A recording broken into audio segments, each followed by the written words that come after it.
பிரியமானவர்களே, இயேசு கிறிஸ்துவின் நாமத்தில் இந்த நாளிலும் உங்களுக்கு என் அன்பின் வாழ்த்துக்கள். தொலைக்காட்சி மூலமாக பல மாநிலங்கள், பல தேசங்களில் இந்த ஜெபத்தில் இணையும்படி நீங்கள் இணைந்திருக்கிறீங்க.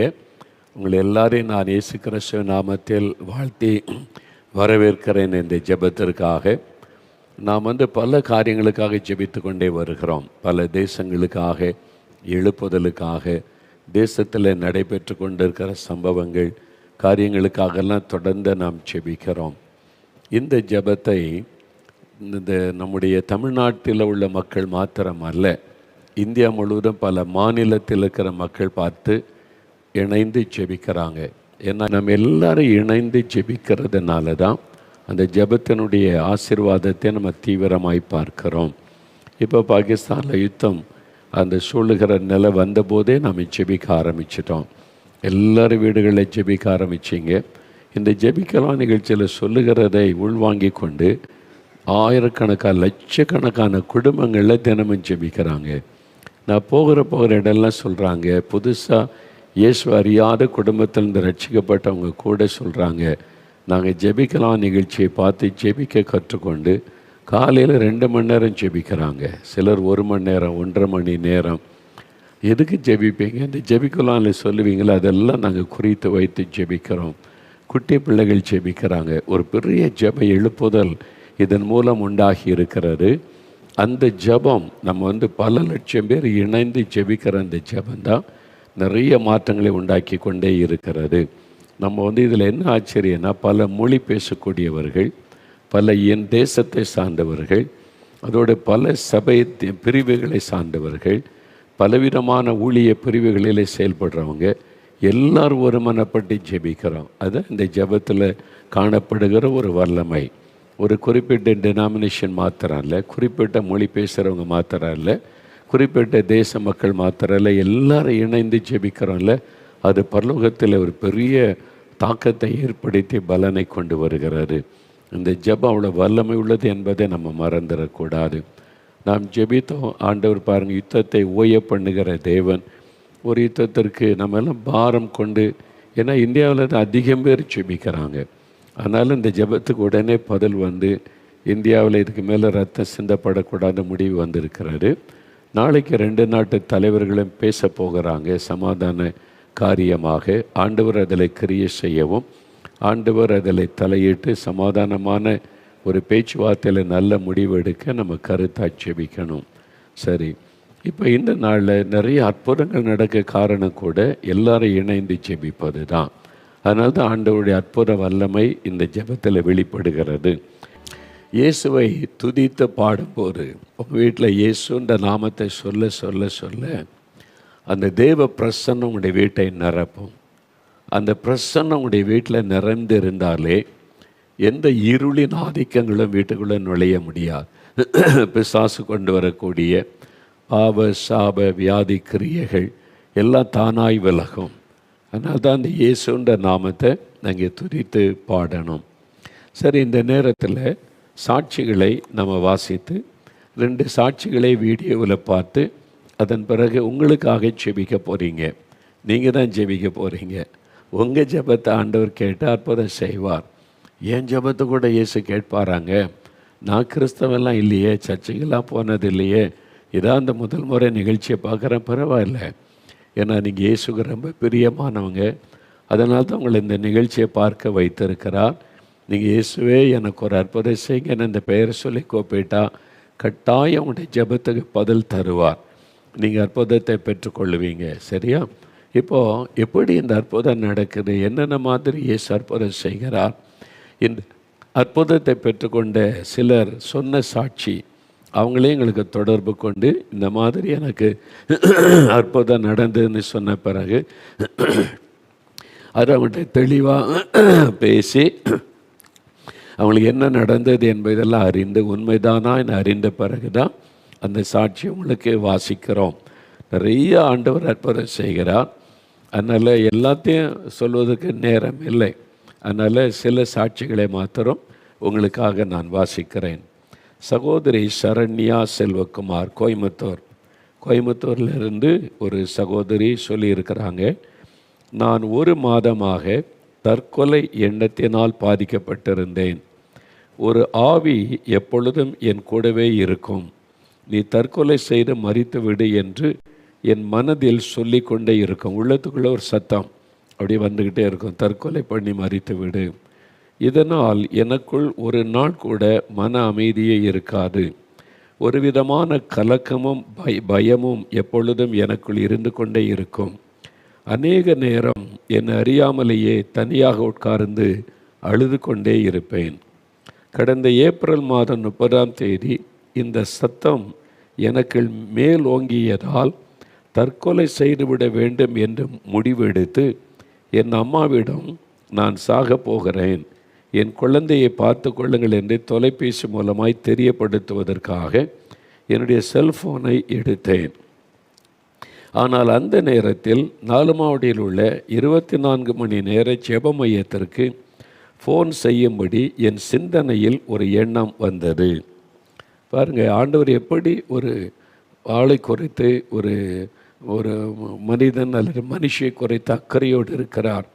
அவங்க அந்த குரல் அதிகமாகி இன்றைக்கு நான் தற்கொலை பண்ணி செத்துறணும் முடிவு எடுத்துட்டாங்க. அதனால் தன்னுடைய தாய்க்கு ஃபோன் பண்ணி சொல்லிடலாம் அப்படின்னு எடுக்கும்போது மைண்டில் ஒரு சிந்தனையில் ஒரு எண்ணம் வருகிறது.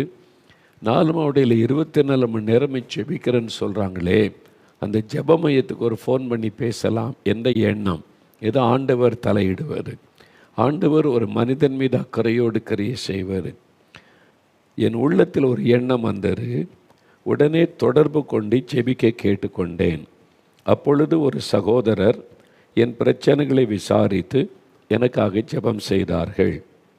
அவர் ஜெபித்து கொண்டிருக்கும் போதே அசுத்த ஆவி என்னை அலைக்கழித்து மிகுந்த சத்தமிட்டு கொண்டு என்னை விட்டு வெளியேறியது. பெரிய அற்புதம் இது. வேதத்தில் இருக்குல்ல, இயேசு கிறிஸ்து ஜபாலயத்தில் இருக்கிறார். இயேசுவை பார்த்த உடனே அந்த பிசாசு அலறுது. இயேசு சொன்னார், புறப்பட்டு போன உடனே அலறி கொண்டு சத்தமிட்டு போய்விட்டார். அது மாதிரி நிறைய சம்பவங்கள் பைபிளில் எழுதி இருக்குது. அப்போ என்ன அர்த்தம்? இவங்க ஜெபிக்கும் போது இயேசு அந்த வீட்டுக்குள்ளே இறங்கிட்டார். இயேசுவை பார்த்தா தானே பிசாசு பயப்படும். அவங்க ஜெபிக்கும் போது இந்த ஃபோனில் தான் ஜெபிக்கிறாங்க. வீட்டில் இருக்கிற கோயம்புத்தூரில் இருக்கிற அந்த மகள் மேலே ஆண்டவருடைய கரம் வைக்கப்பட்டிருக்க வேண்டும். அதனால் அங்கே இருக்கிற பிசாசு அலறுது. அவங்களுக்குள்ள அலறி சத்தமிட்டு கொண்டு என்னை விட்டு வெளியேறியது. அந்த நேரத்திலிருந்து என் மனதில் மிகுந்த சமாதானம் வந்து விட்டது. தற்கொலை செய்ய வேண்டும் என்ற எண்ணம் என்னை விட்டு போய்விட்டது. இப்பொழுது நான் மிகுந்த சமாதானத்தோடு இருக்கிறேன். அந்த ஆவி இப்பொழுது என்னை தொடருவது இல்லை, என்னிடம் பேசுவது இல்லை. இப்பொழுது நான் மிகுந்த சமாதானத்தோடு இருக்கிறேன். ஜெபத்தை கேட்டு என் தற்கொலை எண்ணத்தை மாற்றி என்னை உயிரோடு காத்த இயேசுவுக்கு ஸ்தோத்திரம். பார்த்தீங்களா, ஜெபிக்கும்போது இயேசுன்ற நாமத்தை சொல்லும்போது அங்கே ஆண்டவர் அற்புதம் செய்கிறார். பிசாசு விலகி போய் என் மகள் பாதுகாக்கப்பட்டாங்க. சரி, இன்னொரு சகோதரி சோஃபியா ராணிப்பேட்டையிலேருந்து சகோதரி சோஃபியா அவங்களுக்கு நடந்ததை சொல்லியிருக்கிறாங்க. நான் கடந்த 6 வருடமாக முதுகுத்தண்டு வலி பிரச்சனையால் மிகவும் கஷ்டப்பட்டேன். ஸ்பைனல் கார்டில் பெயின், வலி. எந்த வேலையும் என்னால் அதிக நேரம் நின்று கொண்டு வேலை செய்ய முடியாது. தாங்க முடியாத வலியாக இருக்கும். கனமான பொருட்களையும் தூக்கவும் முடியாது. இரவில் படுக்கும்போது பயங்கரமான வலி இருக்கும். தாங்க முடியாமல் உட்கார்ந்து கொண்டு தான் இருப்பேன். மருத்துவமனை சென்று பரிசோதித்த போது முதுகு எலும்பு ஜாயிண்டில் வீக்கம் ஏற்பட்டு இருக்கிறது. இதை சரி செய்ய முடியாது. முதுகு தண்டு ஜாயிண்டில் வீக்கு இருக்குது, இதை சரி செய்ய முடியாது. அனுதினமும் வலி மாத்திரை தான் எடுத்துக்கொண்டால்தான் ஓரளவு வலியை தாங்க முடியும். டாக்டர் சொல்லிட்டாங்க, மாத்திரை போடுங்க, வலி தாங்கிறதுக்கு குறையிறதுக்கு செய்ய முடியும், மற்றபடி சுகமாக்க முடியாது. முதுகு வலி எனக்கு சரியாகவே இல்லை. இந்த சூழ்நிலையில் 2024ஆம் வருடம் டிசம்பர் மாதத்தில் அற்புத பெருவிழா நேரலை நிகழ்ச்சியை நான் டிவியில் பார்த்து கொண்டிருந்தேன். ஜெப வேளையில் வியாதி உள்ளவர்களுக்காக நீங்கள் ஜெபிக்கும் போது நானும் மிகவும் அழுது கண்ணீரோடு ஜெபித்து கொண்டிருந்தேன். அவங்க கோயம்புத்தூரில் வீட்டில் டிவிக்கு முன்னால் முழங்கால் படிக்கிட்டு இந்த வலி 6 வருஷமாக இருக்குது, தாங்க முடியலன்னு அழுது இயேசுவே சுகந்தாருன்னு ஜெபிக்கிறாங்க. அப்படி ஜெபிக்கும்போது அப்பொழுது நீங்கள் சோஃபியா, இப்பொழுது பிசாசு கட்டுகளால் உங்களுக்கு வந்த பிரச்சனை மாறுகிறது என்று கூறினீர்கள். அந்த நேரத்தில் எனக்குள் ஒரு பெரிய பாரம் என்னை விட்டு விலகி போவதை என்னால் உணர முடிந்தது. அந்த நேரமே எனக்கு முதுகில் இருந்த வலியும் மறைந்து போனது. அதன் பின்பதாக நான் நன்றாக குனிந்து நிமிர்ந்து வேலை செய்து பார்த்தேன். எனக்கு எந்த ஒரு வலியும் வரவில்லை. பெரிய ஆச்சரியம். இப்பொழுது நான் வலிக்காக எந்த ஒரு மாத்திரையும் போடுவதில்லை. அனுதினமும் நிம்மதியாய் தூங்குகிறேன். கனமான பொருட்களை தூக்கினாலும் எந்த ஒரு வலியும் வரவில்லை. இயேசுவே என்னை தொட்டு பூரண சுகத்தை கொடுத்துள்ளார். அவருக்கே மகிமை உண்டாவதாக. 6 வருஷமாக இருந்த ஸ்பைனல் கார்டு வலியை இயேசு தொட்டு குணமாக்கிட்டார். விடுதலை இன்றைக்கு உங்களுக்கு செய்வார். என் எலும்பில் பிரச்சனையா, நரம்பில் பிரச்சனையா, விசுவாசத்தோட இயேசுவே இங்கே கோயம்புத்தூரில் வீட்டிலேருந்து ஜெபிக்கும் போது அற்புதம் நடந்துச்சு. அப்போ நான் எங்கள் வீட்டிலேருந்து ஜெபிக்கிறேன், இந்த ஆஸ்பத்திரிலேருந்து ஜெபிக்கிறேன், எனக்கு ஒரு அற்புதம் செய்யுங்க, விசுவாசிங்க. சரியா? இன்னொரு சகோதரி அற்புதம் ஞானம் பாவூர் சத்திரம், சகோதரி அற்புதம் ஞானம் பாவூர் சத்திரத்திலேருந்து சொல்லியிருக்கிறாங்க. நான் கடந்த 2 வருடங்களாக பயத்தின் நிமித்தம் மிகவும் அவதிப்பட்டு வந்தேன். எப்பொழுதும் என் இருதயத்தில் பயம் இருந்து கொண்டே இருக்கும். எந்த சத்தம் என் காதில் கேட்டாலும் இருதயம் வேகமாய் துடிக்கும். வீட்டில் நான் தனிமையாக இருக்கவே முடியாது. ஏதோ ஒரு உருவம் என்னை பின்தொடர்ந்து வருவதைப் போல இருக்கும். நான் படுத்திருந்தால் தூங்கவே முடியாது. என் காதில் ஒரு சத்தம், நீ வாழக்கூடாது, தற்கொலை செய்து செத்துவிடு என்று சொல்லிக்கொண்டே இருக்கும். இதனால் நான் சரியாக சாப்பிடக்கூட முடியாது. என் சொந்த வேலைகளை கூட நான் செய்ய முடியாது. நான் தனியாக வெளியில் எங்கும் செல்லவே மாட்டேன். என் குடும்பத்தார் என்னால் மிகவும் கஷ்டப்பட்டார்கள். மேலும் மனநல மருத்துவரிடம் சென்று சிகிச்சை எடுத்தேன். ஆனாலும் எந்த ஒரு பலனும் கிடைக்கவில்லை. இந்த சூழ்நிலையில்தான் 2025ஆம் வருடம் மார்ச் மாதத்தில் ஜெபமலையில் நடந்த திறப்பின் வாசல் ஜெபத்திற்கு என் தாயார் என்னை அழைத்து கொண்டு போனார்கள். தேவ ஊழியர் ஒருவர் ஜெப வேளையில் பிசாசின் பிடியில் உள்ளவர்களுக்காக ஜெபிக்கும்போது நானும் என்னை அறியாமல் அலறிக்கொண்டு கீழே விழுந்து விட்டேன். 5 நிமிடம் கழித்து தான் எழும்பினேன். எனக்கு அந்த நேரத்தில் கனமாக இருந்த உடம்பு லகுவாக இருந்தது. பெரிய ஆச்சரியம். 2 வருடம் கழித்து அன்றுதான் முதலாக நன்றாக நான் சாப்பிட்டேன். அன்றிலிருந்து இப்பொழுது எனக்கு எந்த ஒரு பிரச்சனையும் இல்லை. நன்றாக என்னுடைய வேலைகளை செய்கிறேன். வெளியில் எங்கு வேண்டுமானாலும் தனியாக செல்கிறேன். நன்றாக தூங்குகிறேன். எல்லாரிடமும் சந்தோஷமாய் பேசுகிறேன். இப்பொழுது பிசாசின் தொந்தரவு எதுவும் எனக்கு இல்லை. இயேசு எனக்கு பூரண விடுதலை கொடுத்துள்ளார். இயேசுவுக்கே எல்லா கனமும் மகிமை உண்டாவதாக. 2 வருஷம் பயத்தின் ஆவி, பயம் பயம் பயம். நீங்கள் இதுக்கு பின்னால் இருப்பது ஒரு ஆவி. அறிந்து இது மாதிரி ஆயிரக்கணக்கான பேர் விடுதலை பெற்றிருக்கிறாங்க. 1 2 அல்ல, ஆயிரக்கணக்கான பேர் இயேசுவின் நாமத்தினால் விடுதலை பெற்று இன்றைக்கி நிம்மதியான வாழ்க்கை வாழ்கிறாங்க. பார்த்திங்களா? பிசாசு இந்த கடைசி காலத்தில் பயத்தை கொண்டு வர்றான், தற்கொலை எண்ணத்தை கொண்டு வருகிறான், பாவத்துக்கு அடிமைப்படுத்துகிறான். எல்லாம் அந்த தீய வல்லமை பிசாசு. இது போகணுமான மெய்யான ஒரு ஆண்டவரை நீங்கள் அறிந்தால் தான் விடுதலை பெற்றுக்கொள்ள முடியும். நீங்கள் மற்றவங்கள்ட்ட போனால் இதுக்கு பரிகாரம் பண்ணணும், இவ்வளோ காசு கொண்டு வாங்க, அது செய்யணும், இது செய்யணும். இயேசுக்கிட்ட வந்தீங்கன்னா ஒன்றுமே கிடையாது, இலவசமான விடுதலை. அந்த பேரை சொல்லி கூப்பிட்டா போதும், விடுதலை. அதிலே நீங்கள் அறிந்து கொள்ளலாம் மெய் எது பொய் எது என்பதை. அதனால் நீங்களே தான் இதை விளங்கி கொள்ளணும், நீங்களே அறிந்து கொள்ளுங்க. பாருங்கள், அடுத்து சகோதரி ஞான சுந்தரி திருநெல்வேலியிலிருந்து அவங்க சொல்லியிருக்கிறாங்க. ஞான சுந்தரி திருநெல்வேலி. நான் கடந்த 6 வருடங்களாக ஜாயிண்ட் பெயின், அதாவது மொழிய வலி பிரச்சனையினால் மிகவும் அவதிப்பட்டு வந்தேன். என் கை விரல் எலும்புகள் மற்றும் கால் முட்டு எல்லாமே எப்பொழுதும் வலித்து கொண்டே இருக்கேன். ஜாயிண்ட் எல்லாம் பெயின். அப்படியே விரலில், அந்த காலில், அந்த கைகளில், அந்த முழங்கால் முழங்கை இதிலெல்லாம். காலையில் எழுந்ததும் இந்த வலி ஆரம்பித்து விடும். என்னால் எந்த வேலையுமே செய்ய முடியாது. மிகவும் கஷ்டப்படுவேன். ஒரு பொருளை கையால் தூக்கினாலே கை வலிக்கும். கீழே போட்டு விடுவேன். என்னால் எந்த வேலையுமே அதிக நேரம் நின்று கொண்டு செய்ய முடியாது. வலி வரும்பொழுதெல்லாம் படுத்தே தான் இருப்பேன். குளிர்காலத்தில் அதிகமாக வலி இருக்கும். இந்த பிரச்சனைக்காக மருத்துவமனையில் சென்று மருந்து மாத்திரையெல்லாம் எடுத்து பார்த்தேன். எந்த பயனும் இல்லாமல் போய்விட்டது. இந்த சூழ்நிலையில்தான் 2025ஆம் வருடம் ஜனவரி மாதத்தில் அற்புத பெருவிழா நேரலை நிகழ்ச்சியை டிவியில் பார்த்து கொண்டிருந்தேன். ஜெப வேளையில் வியாதி உள்ளவர்களுக்காக, விசேஷமாக ஜாயிண்ட் பெயின் பிரச்சனை உள்ளவர்களுக்காக நீங்கள் ஜெபிக்கும்போது நானும் அழுது, இயேசுவே எனக்கு சுகம் தாரும் என்று கண்ணீரோடு ஜெபித்தேன்.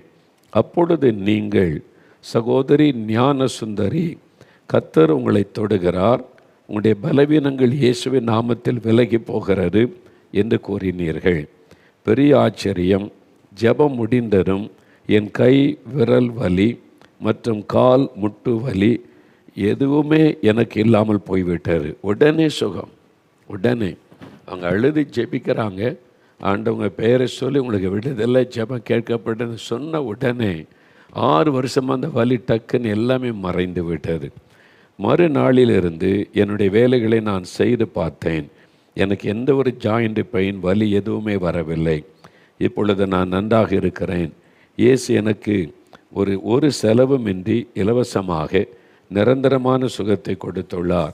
அவருக்கே மகிமை உண்டாவதாக.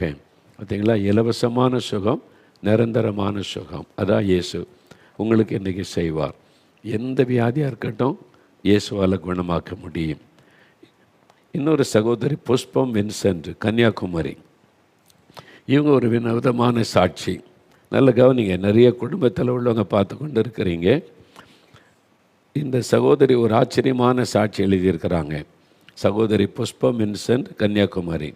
கடந்த 40 வருடமாக எனக்கும் என் கணவருக்கும் தினமும் சண்டை வந்து கொண்டே இருக்கும். ஒரு நாளைக்கு 10 முறைக்கு மேல் சண்டை போட்டு விடுவோம். ஒரு நாள் கூட எங்கள் வீட்டில் நிம்மதியே இருக்காது. சின்ன சின்ன காரியத்திற்கு கூட வாக்குவாதம் வந்து கொண்டே இருக்கும். இதனால் அநேக முறை நான் தற்கொலை செய்ய முயற்சித்திருக்கிறேன். எங்கள் வருமானத்திலும் ஆசீர்வாதமே இருக்காது. வீண் செலவுகளும் மருத்துவமனை செலவுகளும் வந்து கொண்டே இருக்கும். இப்படிப்பட்ட சூழ்நிலையில் சத்தியன் டிவியில் திங்கட்கிழமை தோறும் காலை 6:30 மணிக்கு ஒளிபரப்பாகும் குடும்ப ஆசீர்வாத நேரம் நிகழ்ச்சியை பார்க்க ஆரம்பித்தோம். அதில் நீங்கள் குடும்பத்திற்காக கூறும் ஆலோசனைகள் எங்களுக்கு மிகவும் பிரயோஜனமாக இருந்தது. நீங்கள் கூறும் ஆலோசனைகளை கேட்க கேட்க எனக்குள்ளும் என் கணவருக்குள்ளும் அநேக மாற்றங்கள் ஏற்பட ஆரம்பித்தது. நானும் என் கணவரும் இணைந்து குடும்ப ஜெபம் செய்ய ஆரம்பித்தோம். அதன் பின்பு எங்களுக்குள் சண்டை வருவதே இல்லை. இப்பொழுது எங்கள் குடும்பத்தில் மிகுந்த சமாதானம் காணப்படுகிறது. நான் அதிகாலையில் எழுந்து 1 மணி நேரம் தேசத்திற்காக ஜெபம் செய்வேன். பின்பு வீட்டு வேலைகளை முடித்துவிட்டு நேரம் கிடைக்கும் பொழுதெல்லாம் தேசத்திற்காக ஜெபித்து கொண்டிருக்கிறேன். குடும்ப ஆசீர்வாத நேர நிகழ்ச்சியின் மூலமாக எங்களை சந்தித்து 40 வருடமாக எங்கள் குடும்பத்தில் இருந்த சமாதான குறைவை நீக்கி நிறைவான சமாதானத்தை தந்த இயேசுவுக்கு ஸ்தோத்திரம். பார்த்தீங்களா, 40 வருஷம். இன்றைக்கி நிறைய குடும்பத்தில் சமாதானமே இல்லை. சண்டை சண்டை சண்டை, சின்ன சின்ன காரியத்துக்கு சண்டை, முறுமுறுப்பு, ஈகோ, நான் பெரிய ஆளா நீ பெரிய ஆளா, இந்த மாதிரி நிறைய குடும்பத்தில் பிசாசுக்கு இடம் கொடுத்து சந்தோஷமாய் வாழ வேண்டிய குடும்பங்களுக்குள்ள சண்டையும் சத்தங்களும் பாருங்கள் பெரிய பிரச்சனையாக காணப்படுகிறது. அடி உத இதெல்லாம் காணப்படுகிறது. இதுக்கு ஆண்டவர் குடும்பத்தை கொடுத்தார். ஒரு சமாதானமாக நிம்மதியாக மகிழ்ச்சியாக வாழ்வதற்குத்தான் கொடுத்தார். இல்லை ஒருத்தருக்கு ஒருத்தர் குறை சொல்லிக்கொண்டே நம்ம காலத்தை போக்குகிறோம். மனைவி கேட்டால் கணவர் சரியில்லைம்பாங்க, கணவர் கேட்டால் மணவர் சரியில்லைம்பாங்க, ஆண்டவர்கிட்ட கேட்டால் 2 பேருமே சரியில்லைன்னு தான் சொல்லுவார். 2 பேருமே வசனத்தின்படி நடக்கணும்ல. இவங்க வசனத்தை அறிந்தாங்க. முதல்ல அவங்களுக்கு தெரியலல்ல. ஒவ்வொரு 40 வருஷமாக சண்டை பிரச்சனை நிம்மதி இல்லை. ஆனால் எப்போ ஆண்டோடைய வசனத்தை கேட்க ஆரம்பித்தாங்களோ, இது எப்படி வந்துட்டு மனிதனால் மாற்ற முடியுமா? சில ஆலோசனை கொடுங்க. மனிதனாலெல்லாம் ஒரு குடும்பத்துக்குள்ளே மாற்றத்தை கொண்டு வர முடியாது. தேவனுடைய வசனம் அவங்க வசனத்தை கேட்க கேட்க கேட்க அவங்களுக்குள்ள ஒரு மாற்றம் வந்தது. குடும்பமாக ஜெபிக்க ஆரம்பித்தாங்க. இன்றைக்கி எப்படி மாறிட்டாங்க பார்த்தீங்களா? எவ்வளோ அருமையான சாட்சி. இந்த சாட்சிக்காக, இந்த குடும்பத்துக்காக நான் ஆண்டவரை துதிக்கிறேன்.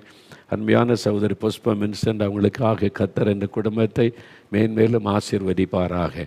உங்கள் குடும்பத்திலே குடும்ப ஜெபத்தை உடனே ஆரம்பிங்க. எங்களோட தொடர்பு கொள்ளுங்கள். உங்களுக்கு அதுக்கான கைடன்ஸ் எப்படி ஜெபிக்கணும் ஃபேமிலிக்காக என்பதெல்லாம் நாங்கள் அதுக்குன்னு ஒரு ஃபார்மேட்டு, வசனங்கள் எல்லாமே வசனத்தை வைத்து ஜெபிப்பது. அதை வைத்து நீங்கள் ஜெபித்தாலே போதும், ஆச்சரியமான மாற்றம் உங்கள் வீட்டுக்குள்ளே உண்டாவதை நீங்கள் காண்பீங்க. இதெல்லாம் தான் ஆண்டவர் கொடுக்குற ஆசீர்வாதங்கள். சரி, இப்போ 2 சாட்சிகளை வீடியோவில் பார்க்க போகிறோம். ஒன்று சகோதரி ராணி, சேலத்தை சார்ந்த சகோதரி ராணி. அவங்களுக்கு 10 வருஷமாக ஒரு பிரச்சனை இருந்தது. இயேசு அவங்களுக்கு எப்படி அற்புதம் செய்தார்ன்றது அவங்களே சொல்லி பாருங்கள். பிசாசை இன்றைக்கி உலகத்தில் இது எவ்வளோ நடக்கு தெரியுமா அவங்களுக்கு? இந்த உலகத்தில் நடக்கிற நிறைய பேர் அறியாமல் இருக்கிறோம். எவ்வளோ எங்கிட்ட வர்றாங்க, இங்கே ஜெபிக்கிறதுக்கு ஆயிரக்கணக்கான மக்கள், கிறிஸ்தவர் அல்லாதவங்க, பலதரப்பட்ட மக்கள் தினமும் ஜெபம் நடக்குது 4 மாடியில். அதுக்காகவே தினமும் ஜெபம் வச்சுருக்கிறோம். தினமும் காலை 11 மணிலேருந்து 12:30 வரைக்கும், மாலையில் 4லேருந்து 6 வரைக்கும் தினமும் மக்கள் வர்றாங்க. அவ்வளோ பாதிப்பு. கடைசி காலத்தில் பிசாசு கட்டவிழ்த்த விடப்பட்ட மந்திரவாதம், பிலிஷன் எல்லாம் பெருகி இருக்கிறது. இதுக்கு விடுதலை பிறகு ஒரே வழி இயேசு தான்.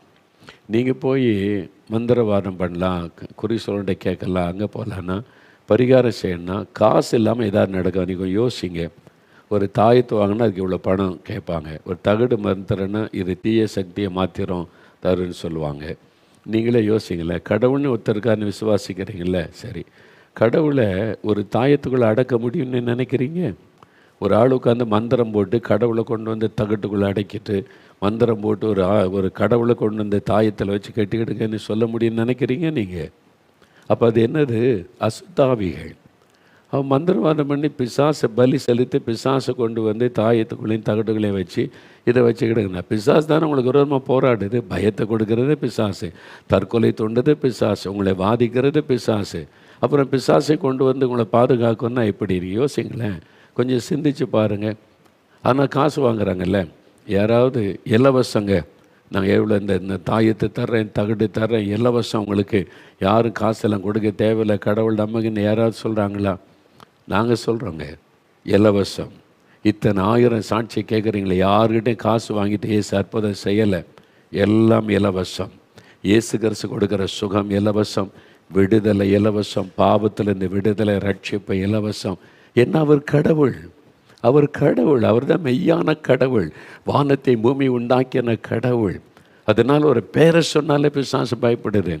இயேசுவின் பேரை சொல்லி தாயத்து கட்டது, இயேசுவின் பேரை சொல்லி கயிறு கட்டது, இயேசுக்கிட்ட ஜெபம் பண்ண மோதிரம், இதெல்லாம் ஹம்பக்கு ஏமாத்து வேலை. இயேசு கிறிஸ்து மோதிரத்துக்குள்ளே இருக்க மாட்டார், கயிறுக்குள்ளே இருக்க மாட்டார், சிலுவைக்குள்ளே இருக்க மாட்டார். அறிந்து கொள்ள, இயேசு மனிதனுடைய உள்ளத்தில் வாசம் பண்ணுகிற தேவன். சிலுவைக்குள்ளே இயேசு, இந்த கைத்துக்குள்ளே இயேசு, இந்த மோதிரத்துக்குள்ளே இயேசு. ஏமாந்து போகாதங்க, ஆண்டவர் அதிலெல்லாம் கிடையாது. இயேசு நம்முடைய உள்ளத்தில் வாசம் பண்ணுகிறார். இது காசு கொடுத்து வீணாக செலவு பண்ணி கொண்டிருக்கேன். இயேசுவே என் உள்ளத்தில் வாங்க, உங்களுடைய இருதயத்தில் உமக்கு இடம் கொடுக்குறப்பா, என் கூட இருங்கப்பா. எவ்வளோ அற்புதமான ஆண்டவர் தெரியுமா? அவர் உங்களுக்குள்ளே வந்துட்டா பாருங்கள். எத்தனை 6 வருஷத்துக்கு மேலாயிட்டு, அப்புறம் பிசாசு தொந்தரவே இல்லையே. இயேசு இலவசமாக விடுதலை கொடுத்துட்டார்ல, அவ்வளோதான் விடுதலை. இயேசு கிறிஸ்து கொடுத்தா விடுதலை தான். இந்த மாதிரி ஒரு அற்புதம் செய்கிற ஆண்டவர் உங்கள் வீடு தேடி வந்திருக்கிறார். அவர் எனக்கு வேண்டான்னா அவர் போயிடுவார். அவர் யாரையும் கட்டாயப்படுத்த, பயமுறுத்தலாம் மாட்டார். நீ எனக்கு அது செய்யலை, இது செய்யலை, நான் வீட்டில் அது நடக்கும், இது நடக்கும், அப்படி பயமுறுத்துகிற ஆண்டவர் அல்ல இயேசு. பிசாசு தான் பயப்படுத்தி மனிதர்களே அடிமையாக வைப்பான். இங்கே வராட்டா நீ செத்த, இங்கே வராட்டா உனக்கு தோஷம், இதை செய்யாட்டா உன் குடும்பத்தில் அது நடக்கும், இது நடக்கும். இதெல்லாம் பிசாசு பண்ணுற வேலை. இயேசு அப்படிலாம் சொல்லவே மாட்டார். நீ என்னை ஏற்றுக்கொண்டா உனக்கு அற்புதம் செய்கிறேன், நீ வேண்டான்னா போய்கிட்டே இருக்கிற, அவ்வளோதான். இயேசு யாரையும் கட்டாயப்படுத்த மாட்டார். இப்படி ஒரு அற்புதமான ஆண்டவரை எல்லா ஜனங்களும் அறிந்து கொண்டா இலவசமாக விடுதலை பெறுவாங்களேன்னு சொல்லி தான் நாங்கள் ஊராக இந்த இயேசுவை சொல்லுகிறோம். நாங்கள் பெற்றுக்கொண்ட சந்தோஷத்தை அவங்க பெறணும். நீ மரம் மாற்றுறதுக்கு இல்லை, நாங்கள் யாரையும் மரம் மாறுங்கன்னு சொல்லுவதே இல்லை. அதனால் என்ன பிரயோஜனம்? அதனால் பொய்யான காரியத்தை சிலர் சொல்கிறாங்க, அவ்வளோதான். அவங்களுக்குள்ள பயம். நாங்கள் இயேசுவை பற்றி சொல்லலை, நீங்கள் உங்கள் கடவுளை பற்றி சொல்லுங்கள். அது மாதிரி அதுக்கு தான் இந்தியா உரிமை கொடுத்துருக்காரு, அவங்கவுங்க கடவுளை சொல்லலாம் என்று சொல்லி. அதனால் நீங்கள் சொல்லுங்கள், அவ்வளோதான். அதுக்காக தடுக்காதங்க. ஒரு நல்ல காரியத்தை சொல்கிறோம், அதையே நீங்கள் தடுத்து சாபத்தை தேடிக்கொள்கிறீங்க. நீங்களும் செய்ய மாட்டேங்கிறீங்க. இது தேவையில்லை, இயேசு தேவையில்லை, நான் சுகமாக்குறவா, இலவசமாக சுகம், இந்த கடவுளை வச்சு சுகமாக்குறேன்னு செய்யுங்க. இயேசு கிறிஸ்து அப்படிலாம் விதண்டாவாதம் செய்ய மாட்டார், அது மாதிரிலாம் பயமுறுத்த மாட்டார். இயேசு அன்பான ஒரு ஆண்டவர், ஒரு பிள்ளைகளைப் போல நம்மளை நேசிக்கிறவர், நம்ம படுற கஷ்டத்தை பார்த்து நமக்கு உதவி செய்ய வருகிறார். அதனால் அதை அறிந்து கொள்ளுங்க. சரி, இன்னொரு சகோதரி ராஜேஸ்வரி, சங்கரங்கோயிலை சார்ந்த ராஜேஸ்வரின்ற ஒரு சகோதரி. அவங்களுக்கு 40 வருஷமாக ஒரு பிரச்சனைங்க. 40 வருஷம், அது 40 வருஷமாக ஒரு வியாதி. அதிலிருந்து விடுதலை பெற்றது எப்படின்னு அவங்களே சொல்கிறாங்க. 40 வருஷம் யோசித்து பாருங்க, எவ்வளோ பாருங்கிறமா. 40 வருஷம் அந்த சரும நோய், அந்த சோரியாசிஸ்னால் பட்ட கஷ்டம், வெளியே போக முடியாது. ஊரே தெரிஞ்சுட்டு அவங்கள புறக்கணிக்க ஆரம்பிச்சிட்டாங்க. அந்த வியாதி நிமித்தம் வராதங்க, தூரம் நில்லுங்க. சமுதாயத்தால் புறக்கணிக்கப்பட்ட ஒரு நிலைமை. வியாதி வேதனை ஒரு பக்கம், பண செலவு ஒரு பக்கம், சமுதாய புறக்கணிப்பு ஒரு பக்கம், மனதளவில் உண்டான பாரம், ஒரு வேதனை ஒரு பக்கம். எவ்வளோ பரிகாரங்களை செய்து என்னென்ன சொல்கிறாங்களோ எல்லாம் பக்தியாக செய்தாங்க. ஆனால் இயேசு என்கிற ஆண்டவர் இலவசமாய் அற்புதமாய் சுகம் கொடுத்துட்டார். இதுதான் இயேசு. இது 1 2 இல்லைங்க, இதை மாதிரி ஆயிரம். கடந்த 8 நாள் இங்கே எழுப்புதல் பெருவிழாக்கள் நடந்தது. 300க்கும் அதிகமான பேர் அவுட்ஸ்டாண்டிங் மிராக்கிள், கண்ணு தெரியாதவங்க பார்த்து, நடக்க முடியாதவங்க நடந்து, கட்டிகள் மறைந்து, கேன்சர் போச்சுன்னு 300க்கும் அதிகமான பேர் சாட்சி சொன்னாங்க. நாங்கள் அவ்வளோதான் டைம் கொடுத்தாரு. ஆயிரக்கணக்கான அற்புதங்கள். இயேசு அற்புதமான ஒரு ஆண்டவருங்க. அவர் இலவசமாய் விடுதலை தருகிறவர். அவர் உங்களை நேசிக்கிறார். உங்களுடைய கஷ்டத்தை புரிந்து கொள்ளுகிற ஆண்டவர், உங்களுடைய வேதனைகளை புரிந்து கொள்ளுகிற ஆண்டவர். அவரிடத்தில் சொல்லுங்கள், இயேசுவே எனக்கும் உதவி செய்யுங்க, என் மனைவியும் கஷ்டப்படுறாங்க, என் கணவர், என் பிள்ளைங்க கூட இப்படி வியாதியில் கஷ்டப்படுறாங்க. இப்போ ஜெபிக்க போகிறோம். ஒரு 5 நிமிடம் தான். முடிந்தால் முழங்கால் படியிடுங்க. முழங்கால் போட முடியலன்னா பரவாயில்ல, அதாவது எனக்கு பழக்கம் இல்லைங்கன்னா உட்கார்ந்து, ஆனால் கண்களை மூடி ஜெபிக்கணும். கிறிஸ்தவங்க முழங்கால் படியிடுங்க. நீங்கள் வியாதி உள்ளவங்க மேலே கை வைத்து கொள்ளுங்க. யார் வியாதியில் இருக்காங்களோ அவங்க மேலே கை வைத்து இயேசுவின் பெயரை சொல்லணும். அதோட இருதயத்தில் கை வைத்து கொள்ளுங்க. இயேசுவே, சிலருக்கு மதுபான பழக்கம், போதை பழக்கம், பாவங்கள், அதிலேருந்து விடுதலை பெறணும், நிம்மதி இல்லாமல் இருக்கிறீங்க. இருதயத்தில் கை வைத்து, இயேசுவே என் பாவத்தை மன்னிங்க, என் உள்ளத்தில் வாங்க, எனக்கு விடுதலை தாங்க, இந்த பாவத்தை விட முடியல, எனக்கு புது இருதயம் தாங்க, விடுதலை தாங்கன்னு கேளுங்க. சுகம் வேணுன்றக சுகம் வேணும்னு கேளுங்க. வியாதி உள்ளப்பட்ட இடத்துல கை வைத்து கொண்டு செபிங்க. எங்கே உங்களுக்கு வலி, வேதனை, பிரச்சனை இருக்கிறாங்க. அப்படி இல்லைன்னா அவங்க சொன்னால் பாருங்கள், உடம்பு முழுது வியாதி, எங்கே கை வைக்க? தலையில் கை வைத்து கொண்டாங்க. தலையில் கை வைத்து, அது உங்களுடைய விசுவாசத்தை வெளிப்படுத்துகிற விதம். நீங்கள் கை வைத்து செபிக்கிறாரு. அப்போ இயேசுவே என்னை தொடும், இயேசுவே எனக்கு சுகம் தாரும், இயேசுன்ற பெயரை சொல்லுங்கள். இயேசு இயேசு இயேசு, இயேசுவே என் குழந்தை குணமாக்கும், இயேசுவே இந்த வியாதி என்னை விட்டு விலகட்டும், இயேசுவே என்னை தொடும். அப்படியே கண்களை மூடுங்க, சொல்லுங்க. இப்பொழுது இயேசுவே உமக்கு ஸ்தோத்திரம் அப்பா, இத்தனை பேருக்கு அற்புதம் செய்திருக்கிறீங்க, இத்தனை பேருக்கு சுகம் கொடுத்துருக்கிறீங்க, விடுதலை கொடுத்துருக்கிறீங்க, சமாதானம் கொடுத்துருக்கிறீங்க. நீங்கள் எவ்வளவு அற்புதமான ஆண்டவர். இப்போ இந்த பிள்ளைகள் ஜெபிக்கிறாங்கப்பா, இதோ இந்த மகள் ஜெபிக்கிறாங்க, இந்த மகன் ஜெபிக்கிறாங்க. இயேசுவே எனக்கு சுகம் கொடுங்க, என் சரும வியாதியை மாற்றுங்க, இந்த சோரியாசிஸ் என்னை விட்டு விலகட்டும், என் உடம்பில் தலை முதல் கால் வரைக்கும் இந்த வியாதி என்னை வாதிக்குது, இயேசுவே எனக்கு சுகம் கொடுங்க ஜெபிக்கிறாங்களே. அந்த மகனை தொடுங்க, அந்த மகளை தொடுங்க, அந்த பொல்லாத வியாதி இயேசுவின் நாமத்தில் விலகட்டும். கூப்பிடுங்க, இயேசுவே என்னை தொடும், என்னையும் குணமாக்கன்னு கேளுங்க. இந்த கேன்சர் வியாதி மறையட்டும். ஆர்த்தரைட்டிஸ், ஜாயிண்டாக வலிக்குது, விரலெல்லாம் ஜாயிண்டுகளில் வலி, கைகள் கால்களில், முழங்கையில் எல்லாம் வலி, ஜாயிண்ட் தோல் பகுதியில் வலி, கழுத்து பகுதியில் வலி, ஸ்பைனல் கார்டில் எலும்பில் வலி. இயேசுவே சுகம் கொடுங்க, இயேசுவே தொடுங்க, இயேசுவே இவங்களுக்கெல்லாம் அற்புதம் செய்தீங்களே, எனக்கு ஒரு அற்புதம் செய்யுங்க. இந்த வலியை எடுத்து போடுங்க. நடக்க முடியல, என்னை நடக்க வையுங்க. படுக்கையிலே இருக்கிறேன், என் படுக்கையை மாற்றுங்க. இயேசுவே தொடுங்க. நீங்கள் சொல்ல சொல்ல இப்போ ஆண்டவருடைய வல்லமை இறங்குகிறது. படுக்கையில் இருக்கிற சிலர் மேல் ஆண்டவருடைய வல்லமை, இயேசுவின் வல்லமை இறங்குகிறாரு. உங்களுக்குள்ள ஒரு மின்சாரத்தை போல வல்லமை இறங்குவதை உணர்கிறீங்க. இப்போ சுகம் உண்டாகிறது. எழுப்பி உட்காருங்க, படுக்கையில் எழும்புங்க, உட்காருங்க, நீங்கள் நடக்க ஆரம்பிச்சிருவீங்க. இயேசுவின் நாமத்தில் சுகம் உண்டாகிறது. அசுத்த ஆவிகள் விலகுகிறது. பயத்தின் ஆவிகள், தற்கொலை தூண்டுகிற ஆவிகள், இரவு நேரம் வந்தாலே பயப்படுத்தி கலங்க பண்ணுகிற ஆவிகள் இயேசுவின் பெயரை சொல்ல சொல்ல விலகுகிறது. இயேசுவே விடுதலை தாரும். இயேசுவின் ரத்தம் ஜெயம், இயேசுவின் ரத்தம் ஜெயம். சொல்லுங்க, வாய் திறந்து சொல்லுங்க, இயேசுவின் ரத்தம் ஜெயம், இயேசுவின் நாமத்தில் விடுதலை, இயேசுவின் நாமத்தில் சுகம், இயேசுவின் நாமத்தில் அற்புதம். அந்த வார்த்தையை சொல்லுங்க. இயேசுவின் பெயரை சொல்ல சொல்ல இப்போ வீடுகள் அற்புதம் நடந்து கொண்டு இருக்கிறது. ஆண்டவருடைய வல்லமை இறங்கி கொண்டு இருக்கிறது. சிலரை விட்டு அசுத்த ஆவிகள் அலைக்கழித்து வெளியேறுகிறது. பயப்படாதங்க, பயப்படாதங்க, அது வெளியேறுகிறது. அது அலைக்கழித்து இப்போ வெளியேறுகிறது. அவங்க கீழே மயங்கி விழுகிற மாதிரி விழுந்தாலும் பயப்படாதங்க, கொஞ்ச நேரத்தில் எழும்பிடுவாங்க. அந்த ஆவி போயிடும். இயேசுவின் நாமத்தில் விடுதலை, இயேசுவின் ரத்தத்தின் வல்லமையினால் விடுதலை. நிறைய குடும்பங்கள் விடுதலை அடைகிறீங்க இன்றைக்கு. பயத்தின் ஆவி, தற்கொலை தூண்டுகிற ஆவி, அதெல்லாம் விலகுகிறாரு. உங்க வீட்டுக்குள்ள நடமாடுகிற இருளின் வல்லமைகள் இயேசுவின் நாமத்தில் விலகுகிறாரு.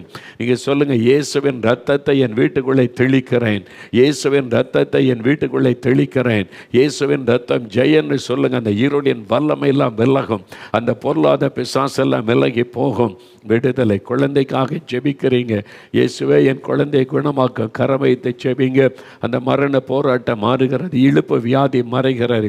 குழந்தைக்கு உண்டாயிருக்கிற சரும வியாதி, உடலெல்லாம் அந்த அப்படியே புண்களாய் காணப்படுகிற ஒரு குழந்தையை நான் பார்க்கிறேன். ஒரு தாயார் கண்ணீரோடு ஜெபிக்கிறீங்க. அந்த குழந்தை மேலே கை வைத்து இயேசுவின் நாமத்தை சொல்லுங்க. இயேசுவின் நாமத்தில், இயேசுவின் நாமத்தில் என் குழந்தை சுகம் அடையட்டும். அந்த சரும வியாதி மறைகிறது. அந்த கட்டுகள் அறுக்கப்படுகிறது. இயேசுவுக்கு ஸ்தோத்திரம், இயேசுவுக்கு ஸ்தோத்திரம். நிறைய பேர் சுகம் அடைந்து கொண்டு இருக்கிறீங்க. அப்படியே வலதுகரம் உயர்த்துங்க. இயேசுவே ஸ்தோத்திரம் சொல்லுங்க. இயேசுவே என்னை தொட்டதற்காய் ஸ்தோத்திரம், குணமாக்கினதற்காய் ஸ்தோத்திரம். இயேசுவே உமக்கு நன்றி, விடுதலை கொடுத்து விட்டதற்காய் நன்றி, அற்புதம் செய்து விட்டதற்காய் ஸ்தோத்திரம். நல்ல துதிங்க, வாய் திறந்து இயேசுவின் நாமத்தில், இயேசுவின் நாமத்தில், இயேசுவின் நாமத்தில் ஜெபிக்கிறோம் பிதாவே. ஆமேன், ஆமேன். நிறைய பேர் இன்றைக்கு அற்புதம் பெற்றிருக்கிறீங்க, சுகமாகிட்டீங்க. ஆண்டவர் இயேசு உங்களுக்கு அற்புதம் செய்துட்டார். நீங்கள் இப்போ ஆண்டவரை துதிக்கணும். இயேசுவே நீங்கள் தொட்டுட்டீங்க, சுகமாகிட்டேன். எழுப்பி நடங்க. நிறைய படுக்கையில் இருந்த சிலரை ஆண்டவர் இன்றைக்கி தொட்டிருப்பதை என்னால் பார்க்க முடிந்தது. எழுப்பி உட்காருங்க. ஐயா, உங்களை பார்த்துட்டு ஆண்டவர் சொல்கிறார், எழுமுங்க சகோதரி, எழுமுங்க. நீங்கள் ஆண்டவருக்கு ஊழியம் செய்தீங்க, பலவீனப்பட்டு படுத்திருக்கிறீங்க, எழுமுங்க. அந்த எலும்புகளில் சுகம் உண்டாகிவிட்ட வலியெல்லாம் போயிட்டு எழுமி நில்லுங்க, நடக்க ஆரம்பிங்க. அற்புத சுகம் நீங்கள் பெற்றுக்கொண்ட அற்புதத்தை எங்களுக்கு தெரியப்படுத்துங்க. அப்போ நாங்களும் இயேசுவை மகிமைப்படுத்துவோம். ஆண்டவர் செய்த அற்புதத்தை நாங்கள் மற்றவங்களுக்கு சொல்லும்போது அன்னைக்குடைய விசுவாசம் பலனடையும். கர்த்தர் உங்களை ஆசீர்வதிப்பார். உங்களுக்கு